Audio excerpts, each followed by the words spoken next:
आज हम सॉल्व करेंगे 2018 का CGPSC प्री पेपर। चलो सॉल्व करते हैं। ये CGPSC बाबा से मैंने डाउनलोड किया है, तो आप भी यहाँ से डाउनलोड कर सकते हैं। ठीक, तो सबसे पहला क्वेश्चन है, किस समिति के द्वारा धारा 88 के अंतर्गत मिलने वाली कर राहत खत्म करने की सिफारिश की गई थी। तो क्वेश्चन है कि किस समिति द्वारा धारा 188 के अंतर्गत मिलने वाली कर राहत समाप्त की गई थी। तो जो आयकर अधिनियम की धारा 188 है, उसके अंतर्गत कर छूटों को समाप्त करने की अनुशंसा केलकर समिति द्वारा की गई थी। ठीक, तो इसमें ऑप्शन डी सही हो जाएगा। जो केलकर समिति है वो सभी कर छूटें, सरचार्ज और स्टैंडर्ड डिस्कशन खत्म करने के साथ यह सिफारिश की थी कि 1 लाख तक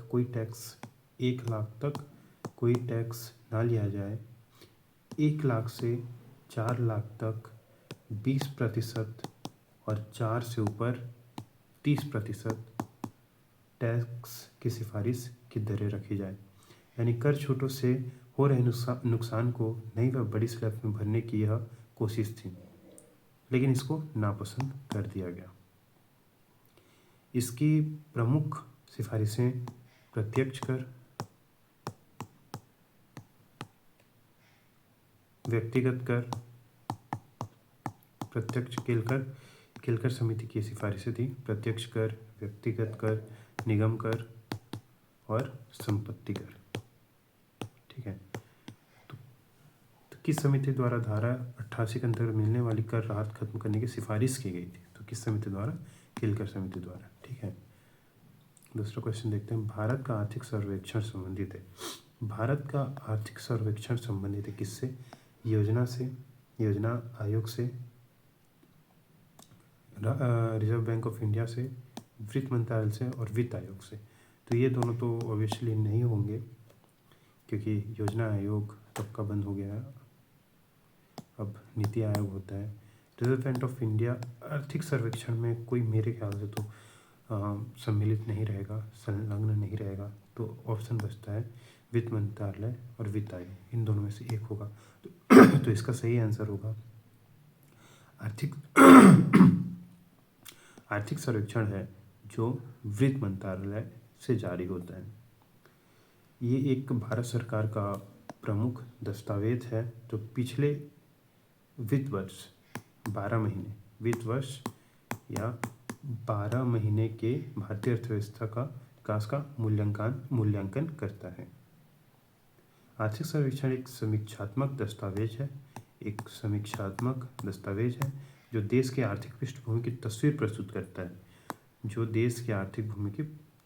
प्रस्तुत करता है। यह आमतौर पर विभिन्न क्षेत्रों में आर्थिक विकास की विस्तृत रूपरेखा करता है और आवश्यक विकास उपायों का प्रस्ताव रखता है। आमतौर पर केंद्रीय बजट की घोषणा के एक दिन पहले आर्थिक सर्वेक्षण मुख्य आर्थिक सलाहकार द्वारा संसद के दोनों सदनों में प्रस्तुत किए जाते हैं। ठीक है, तो आर्थिक सर्वेक्षण किससे संबंधित है? वित्त मंत्रालय से। ठीक, मिनिस्ट्री ऑफ फाइनेंस से। आय का वितरण मापा जाता है। तो आय का वितरण लॉरेंज वक्र से मापा जाता है। आय का वितरण एवं आय के वितरण में व्याप्त विषमताओं को प्रदर्शित करने वाला वक्र लॉरेंज वक्र कहलाता है। आय में व्याप्त विषमताओं को प्रदर्शित, वितरण में विषमताओं को प्रदर्शित करने वाला वक्र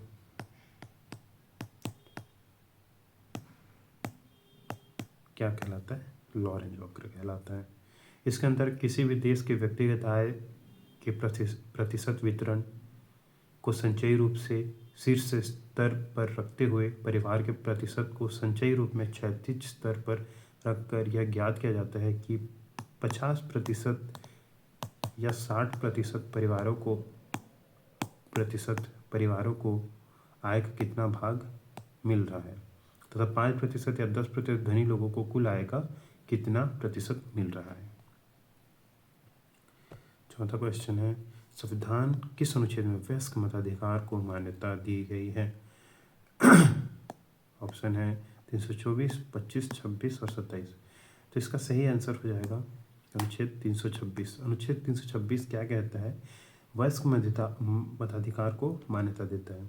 लोकसभा और प्रत्येक राज्य की विधानसभा के लिए निर्वाचन वयस्क मताधिकार के आधार पर होंगे, अर्थात प्रत्येक व्यक्ति जो भारत का नागरिक है और ऐसी तारीख को जो समुचित विधानमंडल द्वारा बनाई गई विधि द्वारा या उसके अधीन इस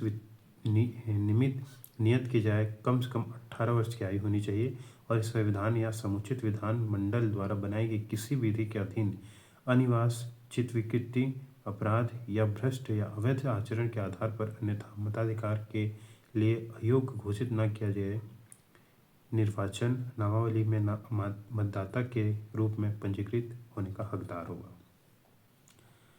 कानून के समान सुरक्षण, तो ये संविधान में किस अनुच्छेद में कानून का समान संरक्षण प्रावधान है? ऑप्शन है 12, 13, 14 और 15। इसका सही आंसर हो जाएगा 14। इसका सही आंसर हो जाएगा अनुच्छेद 14। अनुच्छेद 14 क्या कहता है? विधि के समक्ष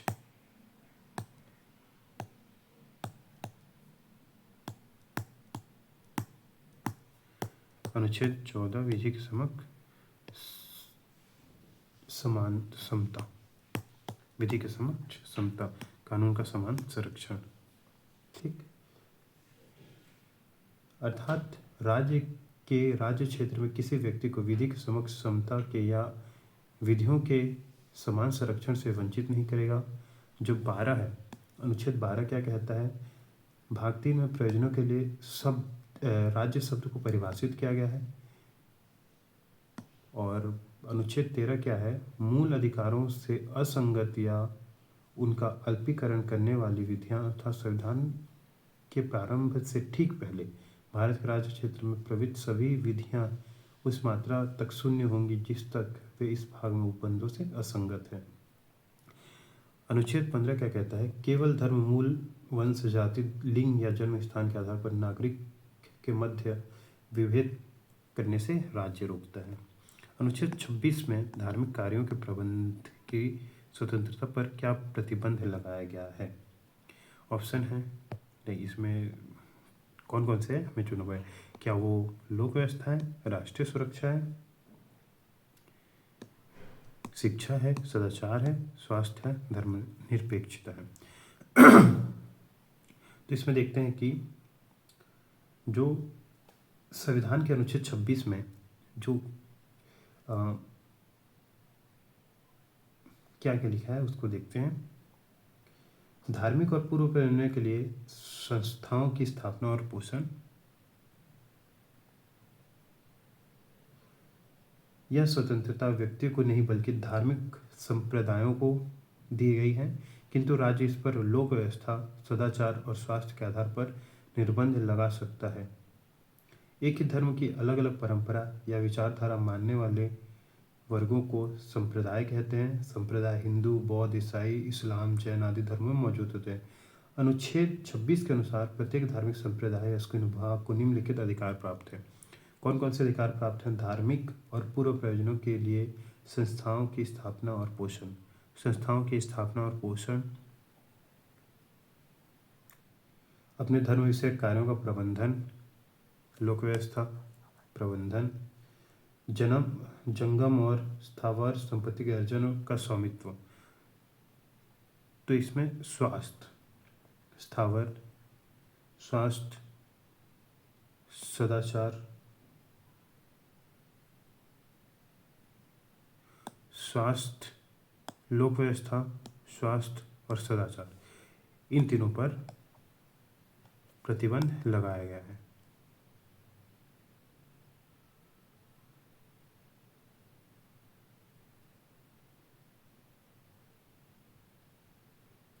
बस ये है कि जो अनुच्छेद 26 के आधार पर धार्मिक कार्यों के प्रबंध की स्वतंत्रता दी गई है। यह स्वतंत्रता व्यक्तियों को नहीं बल्कि राज्यों को दी गई है, धार्मिक संप्रदायों को दी गई है, किंतु राज्य इस पर लोक व्यवस्था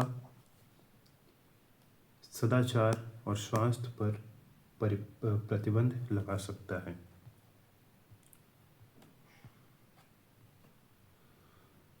आगे क्वेश्चन है किस भाषा को संविधान की 8वीं सूची में शामिल नहीं किया गया है?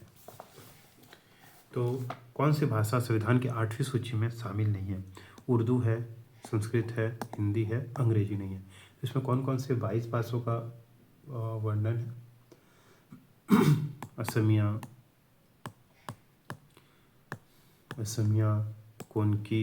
कोंकणी, नेपाली, मराठी, सिंधी, उड़िया, उर्दू,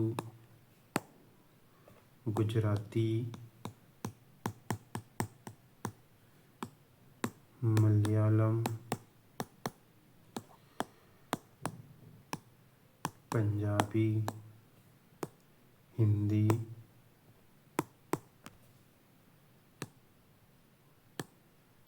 डोगरी, बांग्ला, मैथिली, कन्नड़, तमिल, तेलुगु, बोडो, संथाली, मणिपुरी,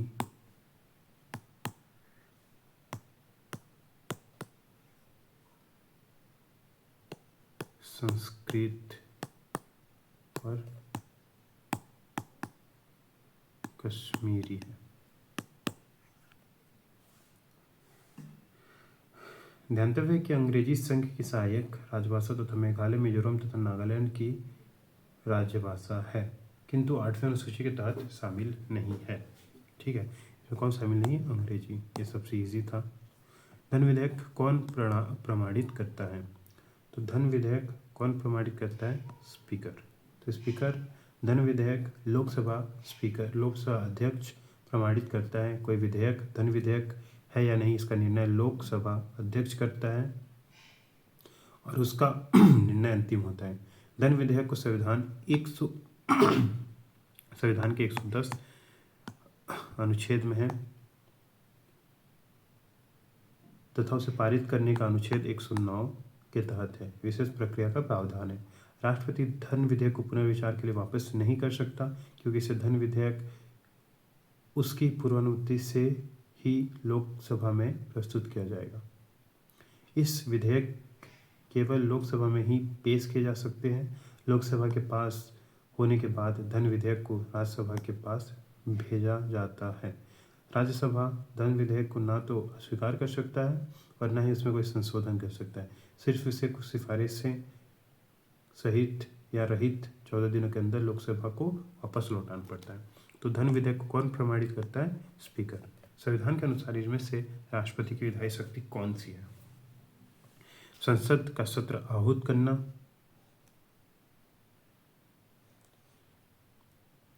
संसद का सत्रावास करना, संसद की बैठक स्थगित करना, अध्यादेश जारी करना। तो इसमें से क्या हो जाएगा? अध्यादेश जारी करना है, इनमें से उसका कार्य है। भारत के राष्ट्रपति राष्ट्र तथा सरकार दोनों के औपचारिक प्रमुख होते हैं। राष्ट्रपति जो रहते हैं वो औपचारिक प्रमुख हैं। असल में कौन प्रमुख रहता है? पीएम। ठीक। और इसे औपचारिक रूप से विधायी, वित्तीय, न्यायिक या कानूनी, कूटनीतिक, सैन्य व आपातकालीन शक्तियाँ प्राप्त होती हैं। हालांकि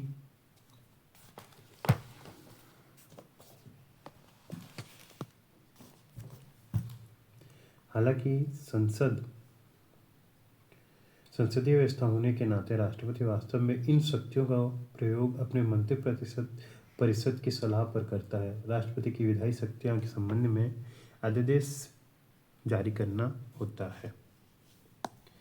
यदि राष्ट्रपति ने संसद में संयुक्त सत्र के लिए अधिसूचना जारी कर दी है और इसी बीच लोकसभा विघटित हो जाए तो क्या होगा? यदि राष्ट्रपति ने संसद में संयुक्त सत्र के लिए अधिसूचना जारी करती है, संयुक्त सत्र के लिए अधिसूचना जारी करती है, और इसी बीच लोकसभा विघटित हो जाए तो क्या होगा?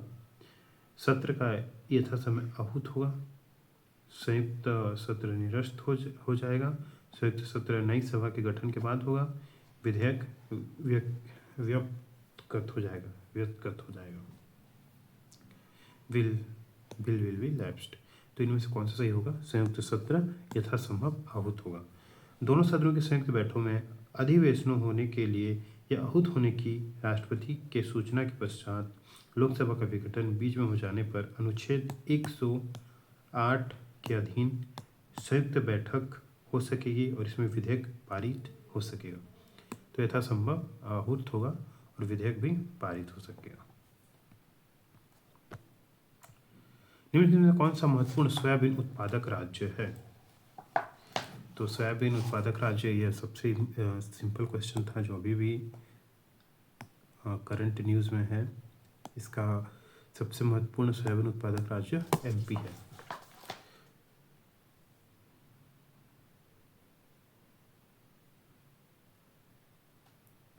ठीक है, प्रश्न के काल के समय भी एमपी था 2018 में, और अभी भी 2025 की स्थिति में भी एमपी ही है। निम्नलिखित में से किस राज्य में वर्ष 2011 में अनुसूचित जातियों की जनसंख्या देश में सर्वाधिक थी? तो अनुसूचित जनजातियों, एसटी पॉपुलेशन, इनमें से मिजोरम, गुजरात, मध्य प्रदेश, महाराष्ट्र। तो सबसे ज़्यादा जो हैं दो ही हो सकते हैं। गुजरात में तो एसटी नहीं है, महाराष्ट्र में भी एसटी जनसंख्या कम है, तो बचे मिजोरम और एमपी। तो 2011 की जनगणना के अनुसार सर्वाधिक अनुसूचित जनजातियाँ वाला राज्य कौन सा था? एमपी था। ठीक है, एमपी में जनसंख्या 10.43 करोड़ है, जो देश के कुल 8.6% है। और अनुसूचित जनजाति संख्या प्रतिशत वाला केंद्र शासित प्रदेश कौन सा है? लक्षद्वीप। कितने प्रतिशत? 94.8%। इसमें एसटी पॉपुलेशन है। और दूसरा है मिजोरम, जिसमें 94%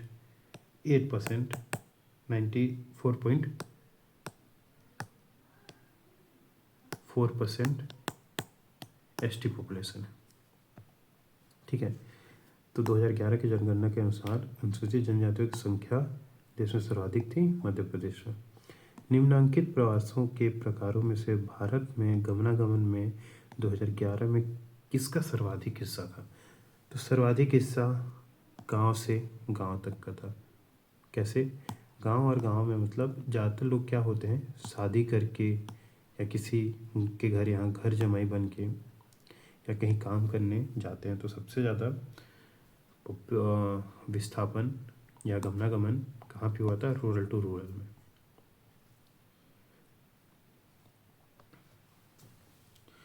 निम्नलिखित में से कौन सा उद्योग बॉक्साइट को मुख्य कच्चा माल के रूप में उपयोग करता है? तो हमें पता है कि बॉक्साइट से क्या निकलता है? एल्यूमिनियम। तो इसका मुख्य कच्चा माल के रूप में कौन उपयोग करता होगा? एल्यूमिनियम उद्योग। एल्यूमिनियम उद्योग बॉक्साइट को मुख्य कच्चा माल के रूप में उपयोग करता है। बॉक्साइट एल्यूमिनियम का प्रमुख अयस्क है। यह टर्शरी काल के लेटेराइटी सेलों में पाया जाता है। इनमें ब्रोमाइट, डायस्पोर, गोथाइट एवं हेमेटाइट तथा एनाटेच की अल्प मात्रा पाई जाती है। भारत के उड़ीसा, झारखंड, गुजरात, आंध्र प्रदेश, छत्तीसगढ़ में पाया जाता है। ठीक है,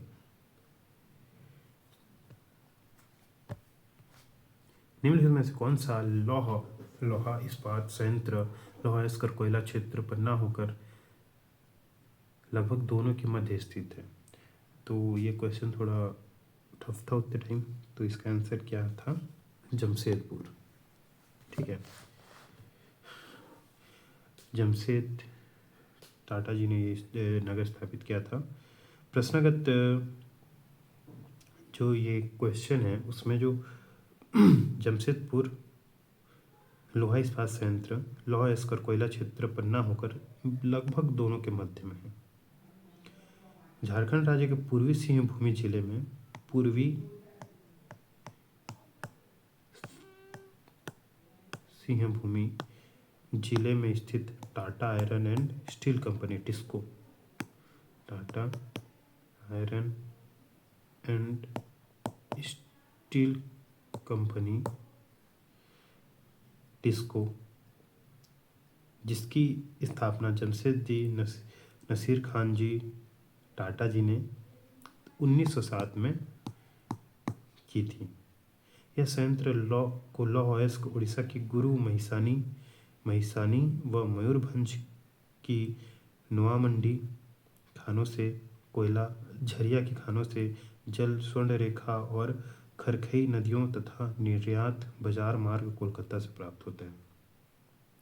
ठीक है, तो जमशेदपुर जो है वो इन दोनों के मध्य है, लोहा और कोयला, लोहा अयस्क क्षेत्र और कोयला क्षेत्र के। भारत में से कौन सा श्रेणी नवीनतम है? तो नवीनतम अरावली पुरानी है, विंध्याचल पुरानी है, पूर्वी घाट पुरानी है, कौन नया है? हिमालय श्रेणी। ठीक है, हिमालय पर्वतमाला की गणना वैज्ञानिक विश्व की नवीनतम पर्वतमालाओं में से करते हैं। इसका निर्माण सागर तल के उठने और आज से लगभग 5 से 6 करोड़ वर्ष पहले हुआ था। हिमालय का उत्थान अभी जारी है। विश्व की सबसे ऊंची चोटी माउंट एवरेस्ट भी इसी में है। कच्छ वनस्पति का सुंदर वन निम्नलिखित में से कौन से राज्य में स्थित है? तो कच्छ वनस्पति का सुंदर वन किस में है? पश्चिम बंगाल। ठीक है, कच्छ वनस्पति का सुंदर वन भारत के पश्चिम बंगाल तथा बांग्लादेश में फैला एक बड़ा नदी डेल्टा है। यह विश्व का सबसे बड़ा मैंग्रोव पारिस्थितिकी तंत्र है जो गंगा नदी के डेल्टा पर स्थित है। लगभग 9,630 वर्ग किलोमीटर की भूमि पर विस्तृत है। यह डेल्टा सदाबहार वनों एवं विशाल खारे दलदल से भरा है और यहाँ के नरभक्षी बंगाल टाइगर वर्ल्ड फेमस है। ठीक है, 18वां क्वेश्चन, मध्य प्रदेश का मलाज खंड निम्नलिखित में से किस खनिज के उत्पादन में अग्रणी है? तो मलाज खंड जो है वो सबसे ज़्यादा कौन सा खनिज उत्पादन करता है? तांबा अयस्क। तो मध्य प्रदेश का मलाज खंड तांबा अयस्क के उत्पादन में अग्रणी है। मध्य प्रदेश के बालाघाट जिले में स्थित मलाज खंड बालाघाट जिले में स्थित मलाज खंड देश का 53.36% तांबा निकालता है। ठीक है, तो मलाज खंड से क्या निकलता है? तांबा अयस्क।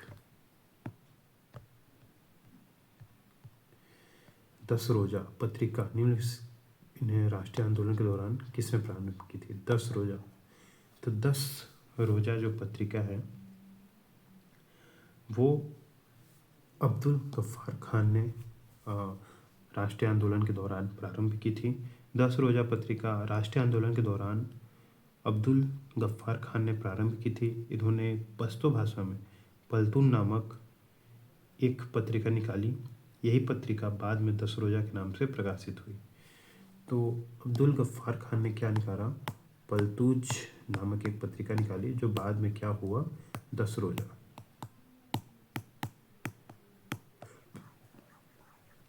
ओके, गफ्फार खान को बादशाह खान के नाम से भी जाना जाता है। इन्होंने खुदाई खिदमतगार की स्थापना की थी। इन्हें सीमांत गांधी के नाम से जाना जाता है। तो सीमांत गांधी इन्हीं को कहते हैं। अब्दुल गफ्फार खान इन्होंने ही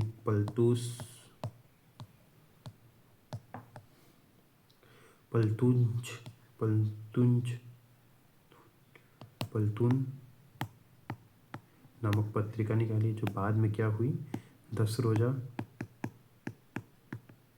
इन्होंने खुदाई खिदमतगार की स्थापना की थी।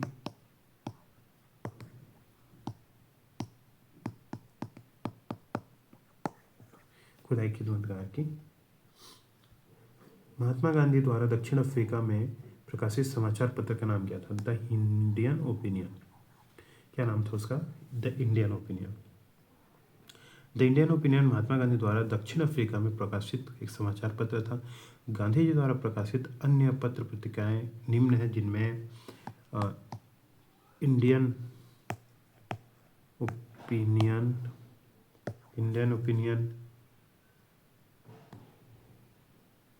यंग इंडिया,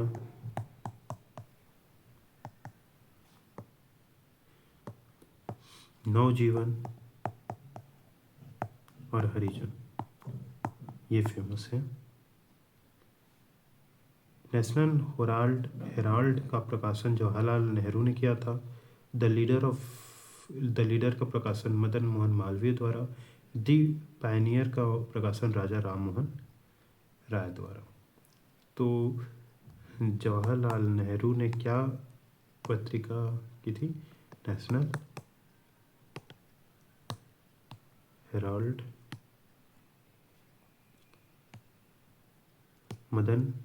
मदन मोहन मालवीय ने कौन सी पत्रिका? The Leader. और राजा राम मोहन राय ने कौन सी पत्रिका? दी पायनियर। ओके, क्वेश्चन देते हैं। आगरा नगर की स्थापना किस शासक ने की थी? तो आगरा नगर की स्थापना किसने की थी? सिकंदर लोधी ने। दिल्ली सल्तनत के मुस्लिम शासक सिकंदर लोधी ने 1504 ईस्वी में आगरा नगर की स्थापना की थी। भले ही शाहजहां ने वहां का ताजमहल बनवाया था, लेकिन स्थापना किसने की थी? सिकंदर लोधी ने। जिनका प्रमुख उद्देश्य राजस्थान के शासकों पर अधिकार सुरक्षित करना था। 1506 ईस्वी में वे अपनी राजधानी बनाया। इस शहर को अकबराबाद के रूप में जाना जाता था। बादशाह अकबर, जहांगीर और शाहजहां के शासन काल में आगरा मुगल साम्राज्य की राजधानी बना रहा। ठीक है, तो दिल्ली सुल्तान के मुस्लिम शासक सिकंदर लोधी जो थे, उन्होंने आगरा की स्थापना की थी। राजस्थान के मराठों से, राजस्थान के राजपूतों से लड़ने के लिए और उनका शासन स्थापित करने के लिए। ठीक, 22वां क्वेश्चन है, निम्न में से किसने पुरातत्व सर्वेक्षण डिपार्टमेंट ऑफ आर्कियोलॉजिकल सर्वे किसने स्थापित किया था? तो जो पुरातत्व सर्वेक्षण विभाग है, भारतीय पुरातत्व सर्वेक्षण विभाग की स्थापना 1861 में हुई थी, जिसका स्थापना किसने की थी? कनिंघम में, अलेक्जेंडर कनिंघम ने। जबकि 1899 में लॉर्ड कर्जन भारत का वायसराय नियुक्त हुआ।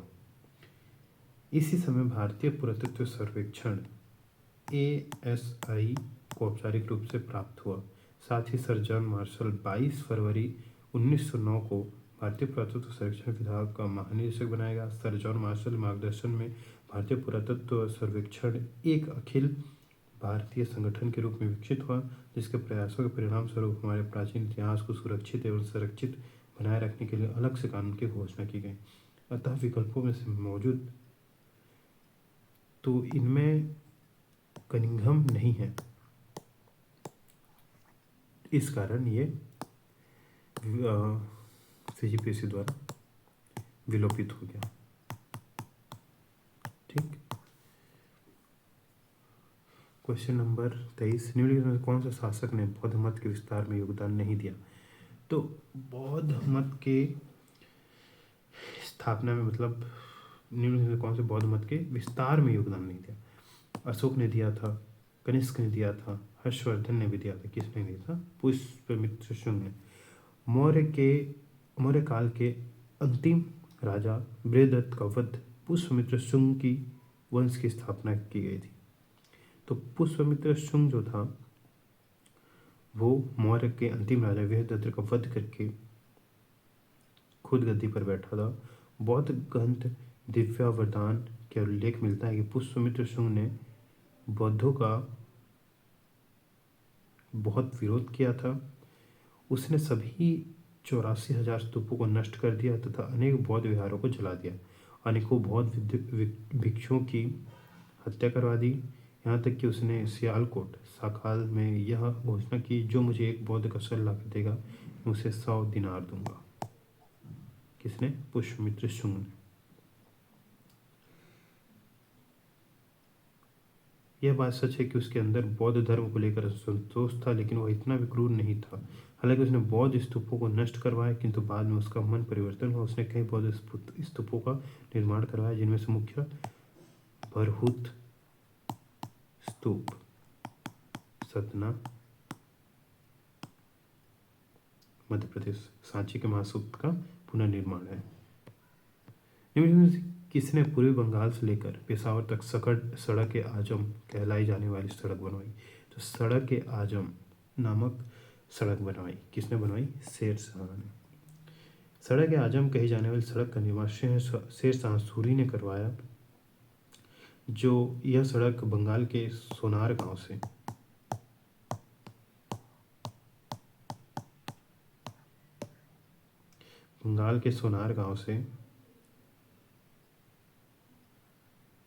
आगरा तक, दिल्ली तक, लाहौर होते हुए पंजाब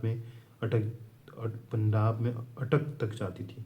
इसे शेर शाह सूरी मार्ग भी कहा जाता है। British governor general Lord Auckland ने जीटी रोड कहकर पुकारा। डॉक्टर KR कानूनगो ने सड़क और सरायों को साम्राज्य की धमनियाँ कहा। 25वां क्वेश्चन है, सत्यशोधक समाज की स्थापना किसने की थी? सत्यशोधक समाज की स्थापना किसने फॉर्म की? तो इसका सही आंसर है ज्योतिबा फुले। सत्यशोधक समाज वर्ष 1873 में ज्योतिबा गोविंदराव फुले द्वारा स्थापित किया गया था। इसका मुख्य उद्देश्य ब्राह्मणवाद नीतियों और कुरीतियों से निम्न जातियों को मुक्त कराना था। इन्होंने मूर्ति पूजा, कर्मकांड, पुजारियों के वर्चस्व, कर्म पुनर्जन्म और स्वर्ग के सिद्धांतों का विरोध किया। सन 1827 में एक शूद्र माली परिवार में ज्योतिबा फुले का जन्म हुआ था। 1827 में इन्होंने हिंदुओं के पवित्र लेखों और ग्रंथों को नकार दिया। फुले ने भारतीय राष्ट्रीय कांग्रेस का विरोध किया था। तो सत्यशोधक समाज की स्थापना किसे की थी? ज्योतिबा गोविंदराव फुले ने, जिनका जन्म 1827 में हुआ था। इन्होंने बहुत सारे कुरीतियों को नकारा और मूर्ति पूजा, कर्मकांड, पुजारी को वर्चस्व, कर्म पुनर्जन्म और स्वर्ग के सिद्धांतों का विरोध किया। इन्होंने ब्राह्मणवाद नीतियों कुरीतियों को कम करवाया। ठीक। 25 क्वेश्चन, किस समिति द्वारा धारा 88 के अंतर्गत मिलने वाली राहत को खत्म करने की सिफारिश की गई थी? केलकर समिति। भारत का आर्थिक सर्वेक्षण निम्नलिखित से संबंधित है। वित्त मंत्रालय से आय का वितरण मापा जाता है लॉरेंज वक्र से। वयस्क मताधिकार 326 में, कानून के सम्मुख विधिक समानता 14 में, निम्नलिखित में अनुच्छेद 26 के धार्मिक कार्यों से प्रबंध स्वतंत्रता पर क्या प्रतिबंध लगाया था? लोक व्यवस्था, सदाचार और स्वास्थ्य पर प्रतिबंध। कौन सी भाषा 8वीं अनुसूची में शामिल नहीं है? अंग्रेजी। धन विधेयक कौन प्रमाणित करता है? स्पीकर, लोकसभा अध्यक्ष। संविधान के अनुसार इनमें से राष्ट्रपति की विधायी शक्ति कौन सी है? अध्यादेश जारी करना। यदि राष्ट्रपति ने संसद के संयुक्त सत्र के लिए अधिसूचना जारी कर दी और इस बीच लोकसभा विघटित हो जाए तो क्या होगा? संयुक्त सत्र यथासंभव आहूत होगा। ठीक। निम्न में से कौन से महत्वपूर्ण सोयाबीन उत्पादक राज्य है? MP। निम्न में किस राज्य में 2011 में अनुसूचित जनजातियों की जनसंख्या देश में सर्वाधिक थी? MP। निम्नलिखित में से निम्नांकित प्रवास के प्रकारों में भारत के गमनागमन गांव से गांव। निम्न में से कौन सा उद्योग बॉक्साइट को मुख्य कच्चा माल के रूप में उपयोग किया जाता है? एल्यूमिनियम उद्योग में। निम्न में कौन सा लौह इस्पात संयंत्र लोहा अयस्क और कोयला क्षेत्र पन्ना होकर लगभग दोनों के मध्य है? जमशेदपुर। इसमें कौन सा श्रेणी नवीनतम है? हिमाचल श्रेणी, हिमाचल हिमालय श्रेणी। कच्छ वनस्पति का सुंदर वन्य किस राज्य में उपस्थित है? पश्चिम बंगाल में। मध्य प्रदेश का मलाज खंड बालाघाट जिला एमपी में। क्या होता है यहाँ पे? इस खनिज के लिए तांबा है इसके लिए। 10 रोजा अब्दुल गफ्फार खान, सीमांत गांधी, जिन्होंने पहले पलतून नामक पत्रिका प्रारंभ की जिसका नाम 10 रोजा हुआ बाद में। महात्मा गांधी द्वारा दक्षिण अफ्रीका में प्रकाशित द इंडियन ओपिनियन, इनका और है Young Indian, Indian Opinion, Young India, Harijan आदि। नेशनल हेराल्ड किसने की थी? जवाहरलाल नेहरू ने। Leader Madan Mohan Malviya, the Pioneer Ram Mohan Roy. ठीक। आगरा नगर की स्थापना किसने की थी? सिकंदर लोधी ने। इसमें कौन सा पुरातत्व सर्वेक्षण विभाग की स्थापना की थी? किसने? अलेक्जेंडर कनिंघम ने। तो इसमें ऑप्शन नहीं था तो ये विलोपित हो गया। निम्न में कौन सा शासक बौद्ध मत के विस्तार में योगदान नहीं दिया? हर्षवर्धन ने दिया, कनिष्क ने दिया, अशोक ने दिया। पुष्यमित्र सुंग जो मौर्य को समाप्त करके खुद राजगद्दी पर बैठा, उसने विस्तार में योगदान नहीं दिया। निम्न में किसने पूर्वी बंगाल से लेकर पेशावर तक सड़क या हजम कहलाई जाने वाली सड़क बनवाई? किसने बनवाई? शेरशाह सूरी ने। सत्यशोधक समाज की स्थापना किसने की थी? ज्योतिबा फुले, ज्योतिबा गोविंदराव फुले। 1827 इनका जन्म, 1861 में इन्होंने विरोध किया। ठीक।